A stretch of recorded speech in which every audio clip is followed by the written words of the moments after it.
E eu queria chamar aqui na frente, né, o doutor Maurício Piragibe, doutor Eduardo Leal. Vamos bater palmas? E é legal que... Né, e vamos chamar aqui na frente também, vamos filmar, porque depois, se ele voltar atrás, a gente vai botar eles na justiça aí. É brincadeira. José Petri, do Sindotés, e o Claudeir, também do Sindotés. Vamos bater palma para eles também.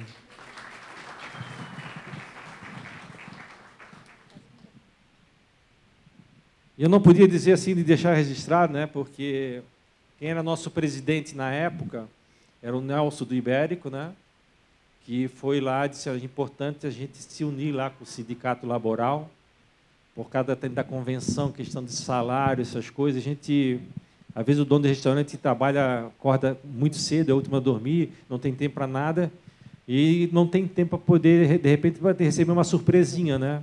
Um salário um pouco maior, aí tem algumas coisas lá na convenção, e não tem... Então, o que acontece? Aí o doutor Maurício Piragibe falou assim: olha, esse é o momento de estender a mão, ver o que eles estão precisando, e também vamos falar o que a gente está precisando.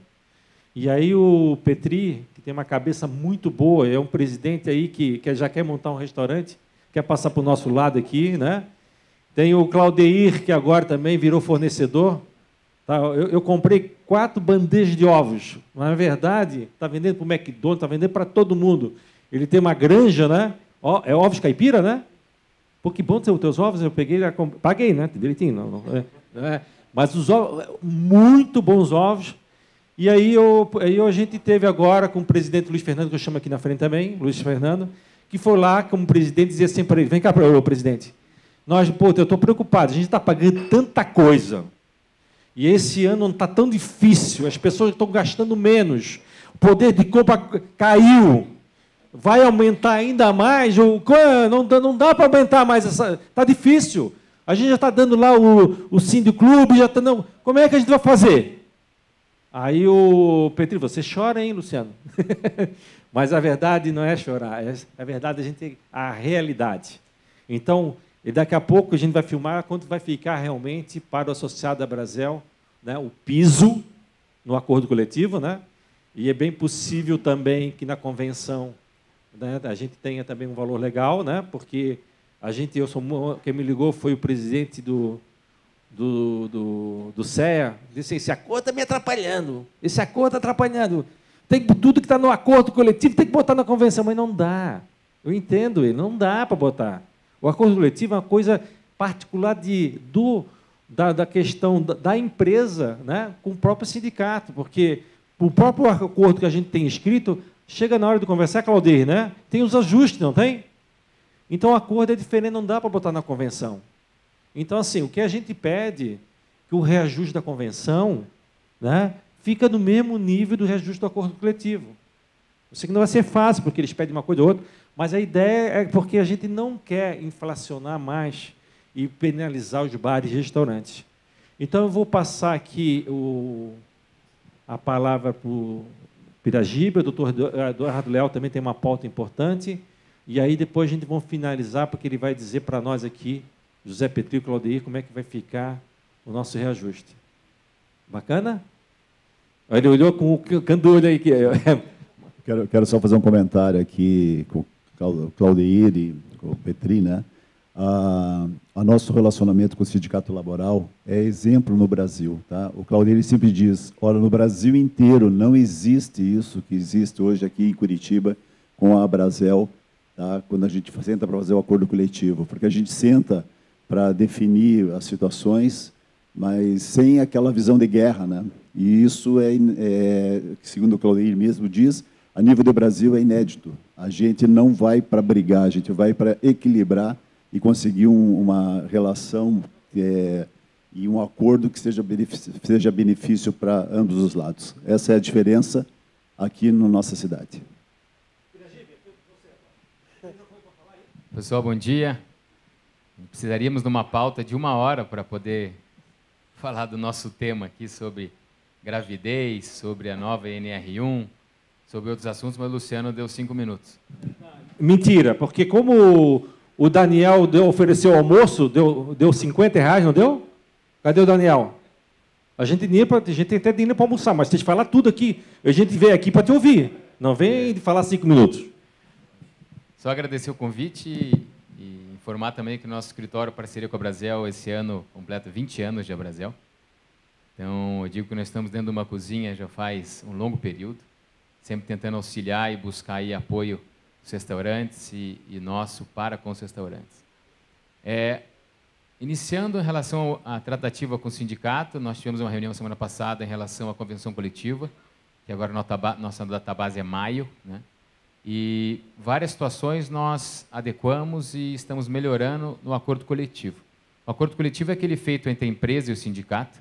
E o acordo coletivo desse ano, em conjunto com o sindicato, estamos moldando as situações de cada uma das empresas. Então, vai ter um modelo de acordo coletivo, que a Brasel já chancelou e que vocês conhecem, e cada uma das empresas vão conseguir moldar situações diferentes e conforme as suas necessidades. Como, por exemplo, um vale-mercado mais alto, para não ter risco de integração salarial, uma premiação mais alta para não ter risco de integração salarial, né? E outras situações em benefício do restaurante, pessoalmente com o sindicato e de forma mais particular.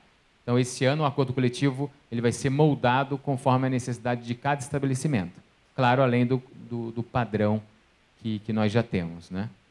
Então, hoje a gente vai tratar aqui de forma breve, bem rápida, até por causa do tempo, de duas situações críticas hoje que envolvem os restaurantes, que é a questão da gestante. O doutor Eduardo vai trazer uma pauta. E no finalzinho eu vou falar da NR1, que é essa nova norma regulamentadora número 1, que já existe, mas foi adequada em 24. E a partir de maio vai entrar em vigor com algumas mudanças aí relacionadas à saúde mental do empregado.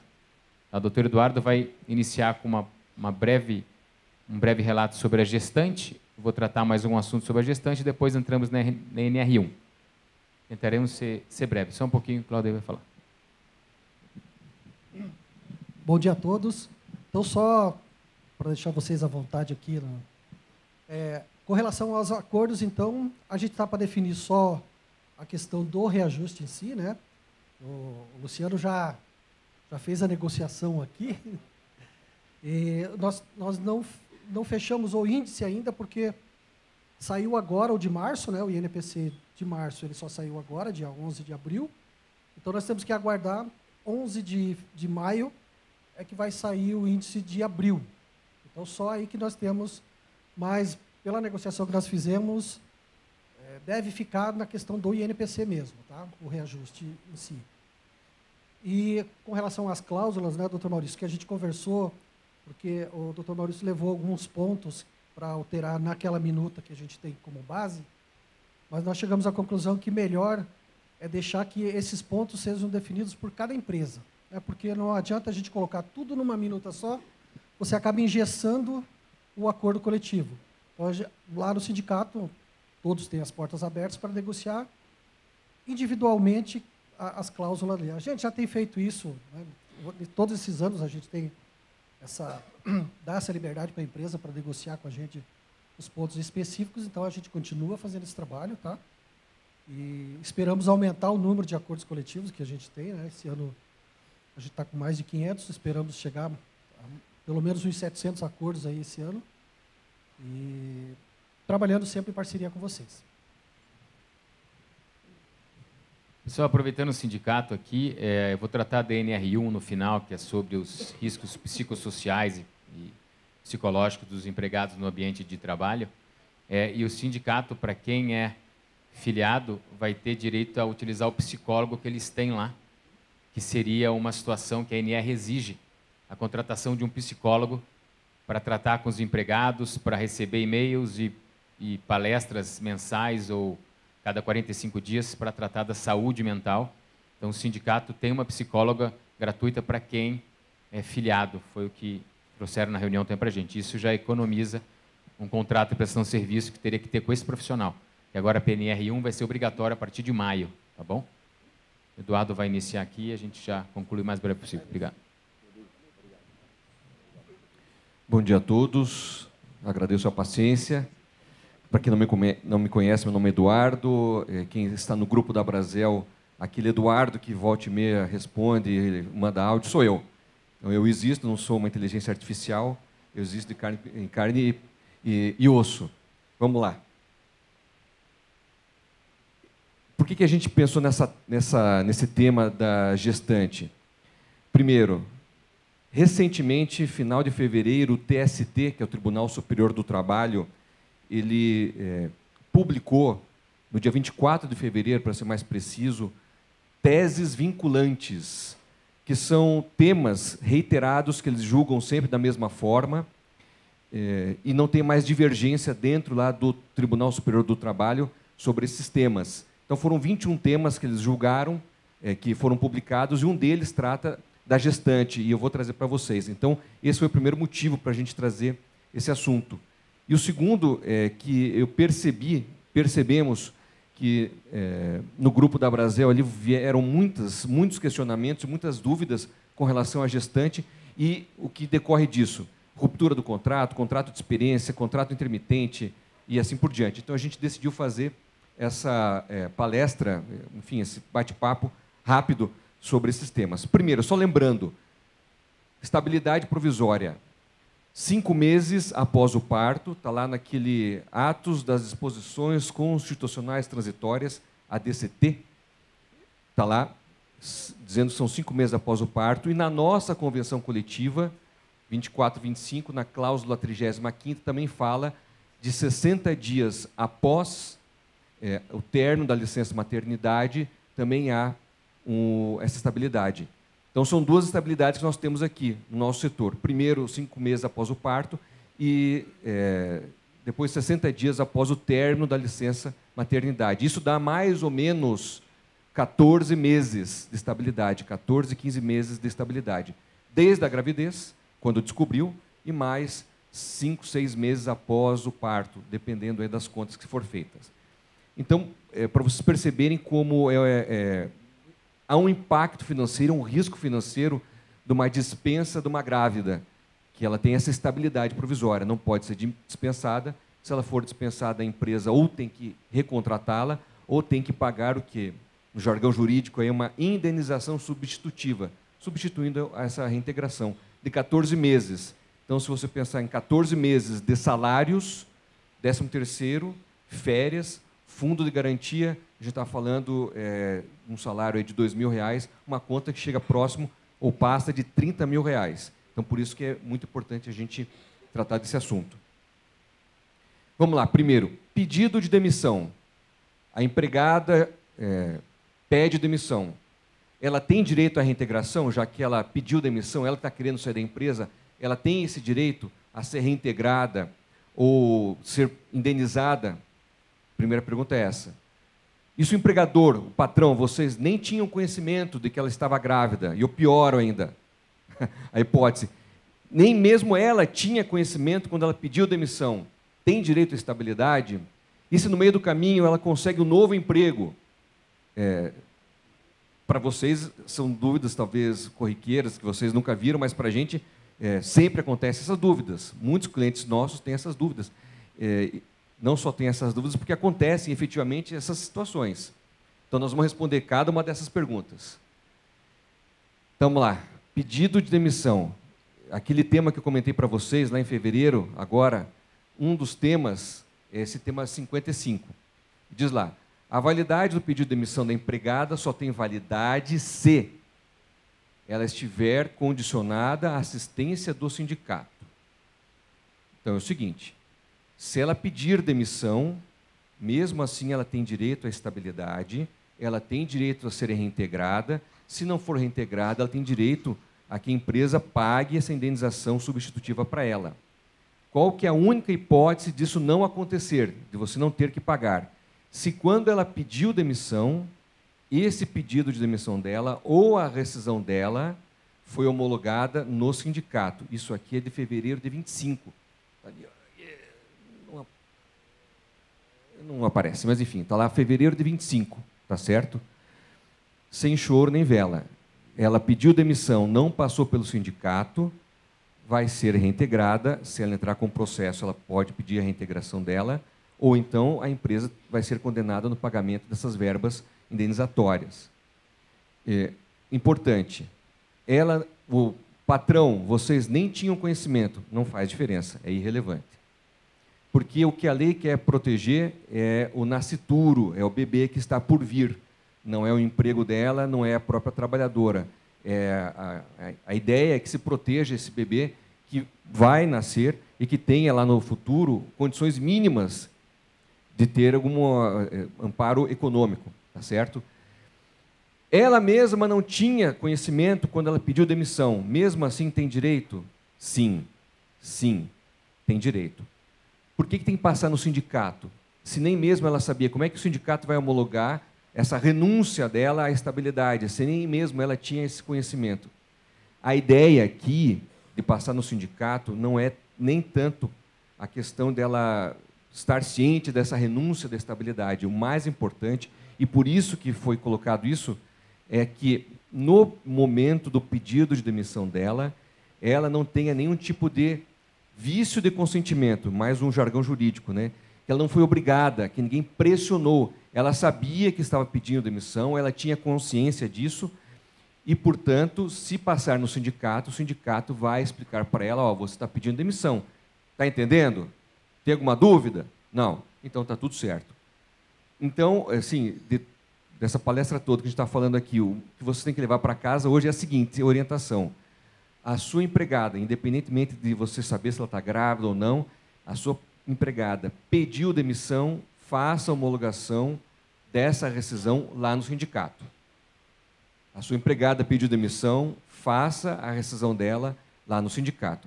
Porque se depois ela souber que está grávida ou descobrir que está grávida, como passou no sindicato, ela não vai ter direito à indenização, não vai ter direito a ser reintegrada ao emprego.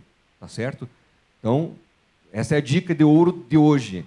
A sua empregada, você, independentemente de saber se ela está grávida ou não, pediu demissão, faça a rescisão dela lá no sindicato. Beleza? Vamos para frente. Essa é uma questão bem tumultuada sobre se ela conseguiu um novo emprego. Tem discussões, mas o que a gente tem, essa decisão aqui do TST falou o seguinte, é irrelevante, ela pediu demissão, conseguiu um novo emprego, mas no emprego anterior ela entrou com o processo e pediu a reintegração ou a indenização. O tribunal falou, não faz a menor diferença ela ter conseguido um novo emprego, e também não faz a menor diferença ela ter pedido demissão, que é o que está ali. A obtenção de novo emprego não importa em renúncia ao direito de estabilidade, tá certo? Então, mas é uma situação bem controvertida, só temos que tomar cuidado. Vamos adiante. Contrato de experiência. Alguém quer chutar se tem direito à estabilidade ou não no contrato de experiência? Vanesca, tem? Quer chutar?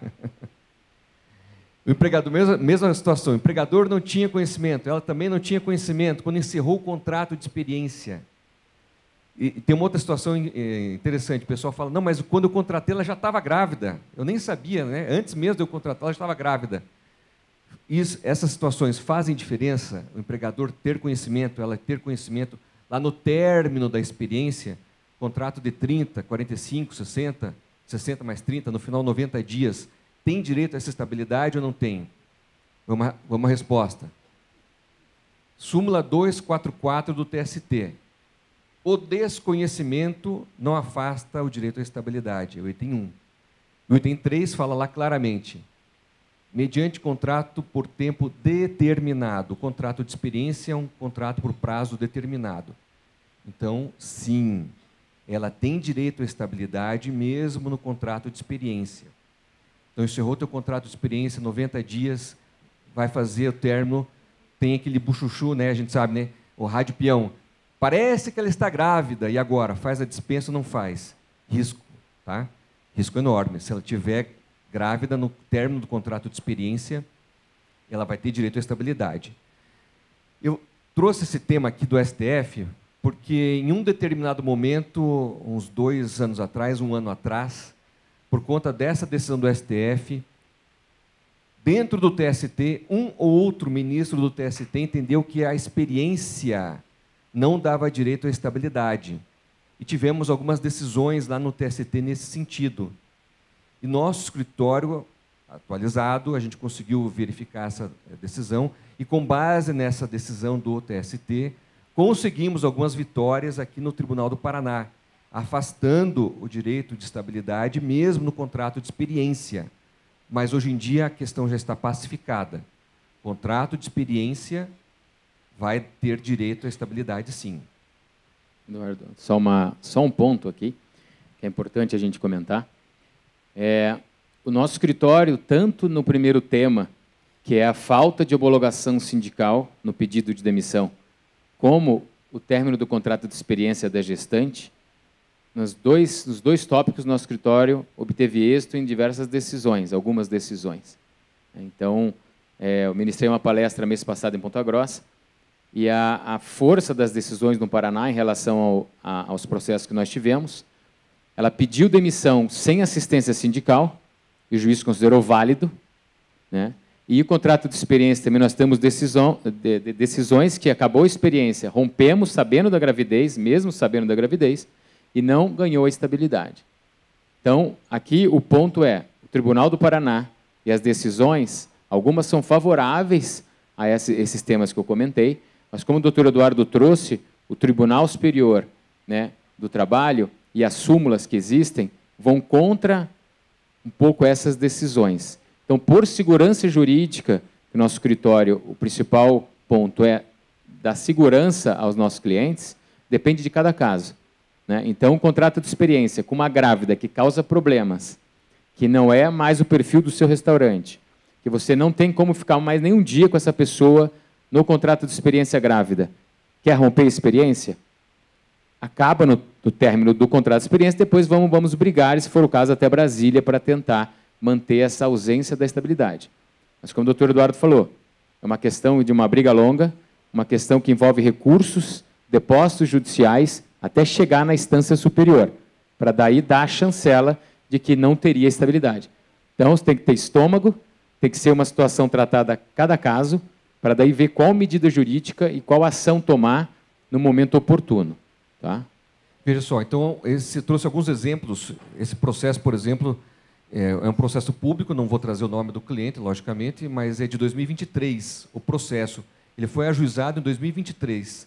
A decisão, eu peguei os últimos 12 meses que a gente tem de processos nesses casos. Então, está lá. Isso daí a gente chama de ementa, é um resumo do processo. Está lá. Estabilidade gestacional, contrato de experiência, garantia provisória de emprego não reconhecida. Tá? É uma decisão favorável que a gente teve aqui no nosso escritório. Outro, esse processo de 2024, foi ajuizado ano passado, já teve decisão do tribunal. Está lá. Direito do trabalho, recurso ordinário, ausência de estabilidade gestante, contrato de experiência. Então, você vê que nós estamos numa completa e total insegurança jurídica, porque o Tribunal do Paraná fala uma coisa, o Tribunal Superior do Trabalho fala outra, tá certo? E esse aí também foi um contrato de experiência que também foi afastada a estabilidade por ser contrato de experiência. E esse processo de 2022, tá bom? E agora, esse é um assunto bem importante, talvez seja o nosso último aqui, com relação à gestante. Ela está grávida e temos duas situações. Vocês descobrem que ela está grávida logo após ela ter saído, independentemente do motivo, foi mandada embora, contrato de experiência, pediu demissão, não passou pelo sindicato, então ela teria uma estabilidade. E ela vem e trouxe essa informação para vocês. Chegou lá, Márcio, estou grávida, o que eu faço? Temos algumas opções. Ela perde o direito de estabilidade, se ela se recusa, você fala assim, então volte a trabalhar. E a menina fala, não quero mais. Primeira situação. Essa recusa dela tem que ser justificada, olha, eu não posso voltar a trabalhar, porque eu estou morando em outra cidade, porque eu estou fazendo faculdade, porque eu tenho outro emprego. Então, essas são as perguntas. Ela se recusou, ela justificou ou não justificou. E se no curso do processo ela entra com uma ação contra vocês, dizendo que está grávida, ela foi dispensada, pouco tempo depois entra com o processo e fala, estou grávida, o que fazer? Manda reintegrar, vocês oferecem o emprego de volta, entra em contato com o advogado, né, vocês não são clientes do Piragipe Santiago, na época da rescisão dela, só vão procurar o escritório nosso quando chegou com a cartinha da ação dela. O que fazer? O que fazemos? Doutor Maurício, o que fazer?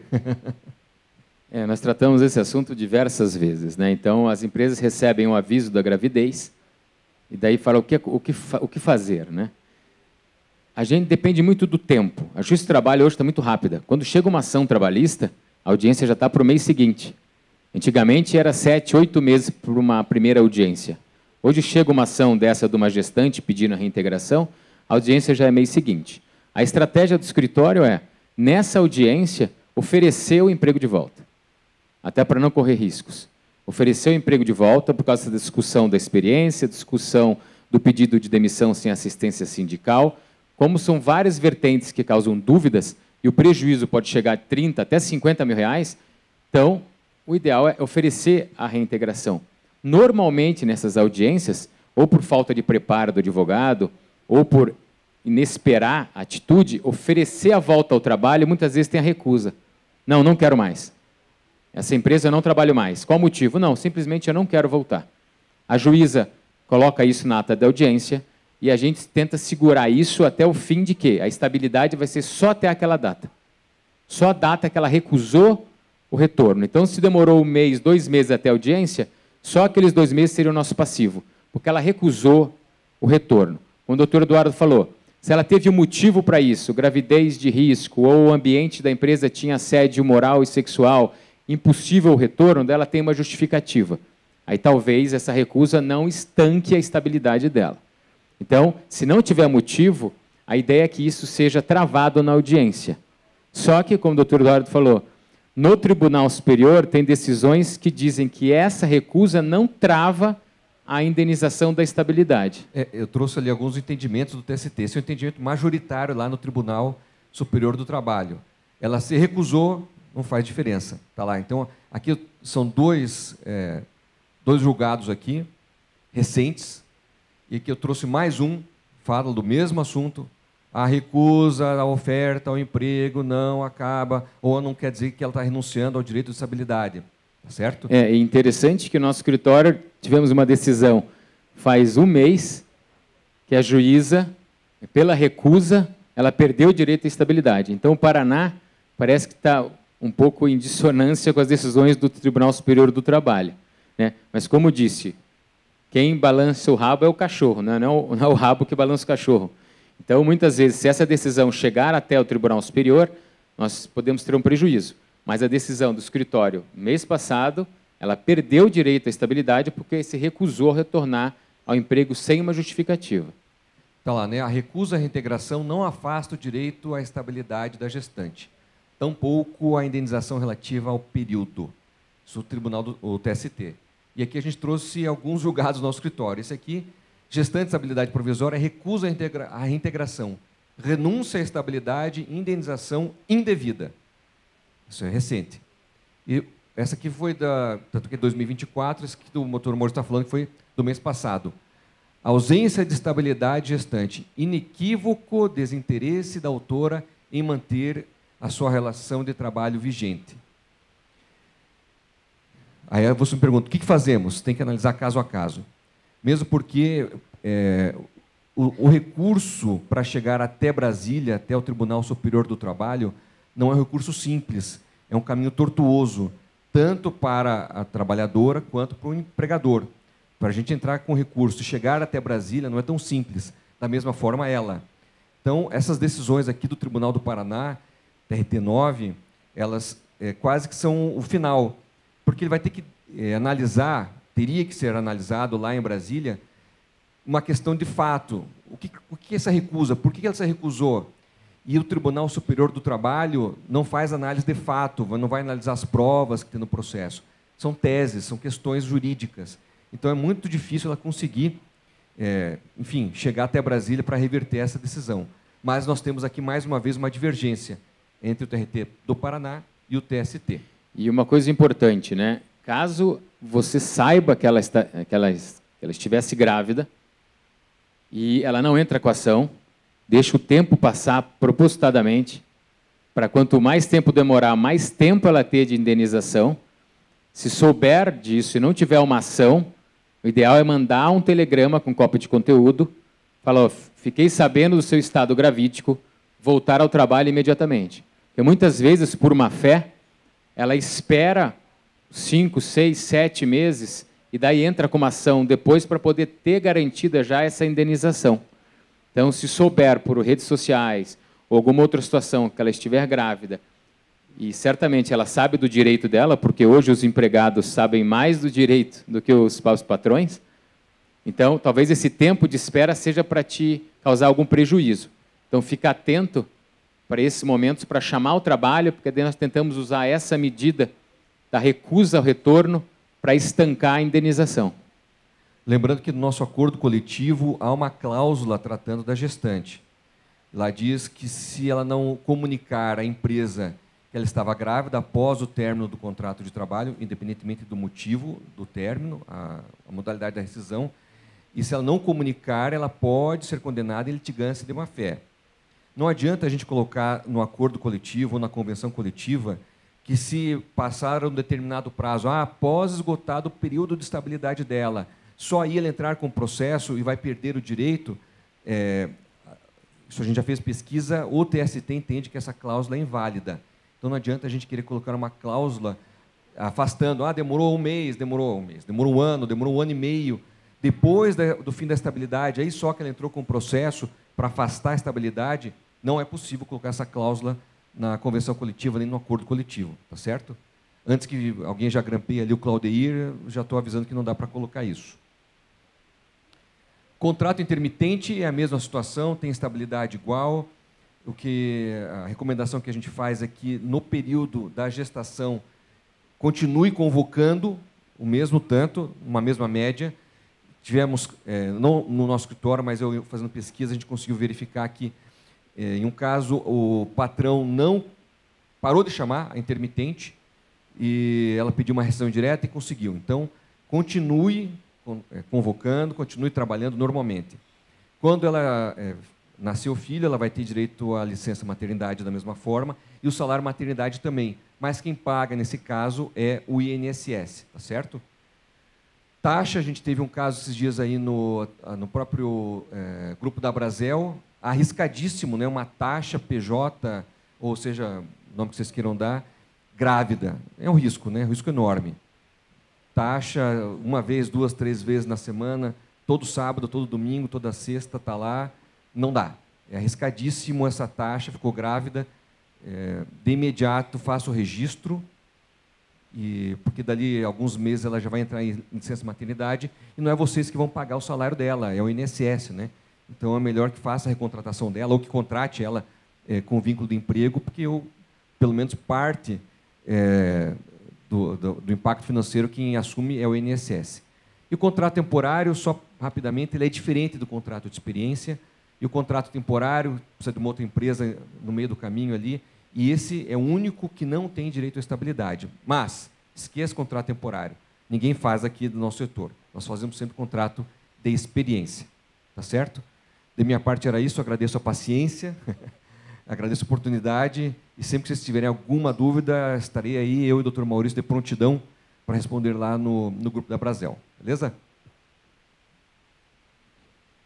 Pessoal, só para a gente ser breve aqui por causa do tempo, então a CNR1 ela veio com essas alterações. Então, se a empresa, a partir de maio, não manter as regras novas da NR1, ela pode ser multado pela Delegacia Regional do Trabalho, até sofrer interdição de setores e ações trabalhistas coletivas por danos morais.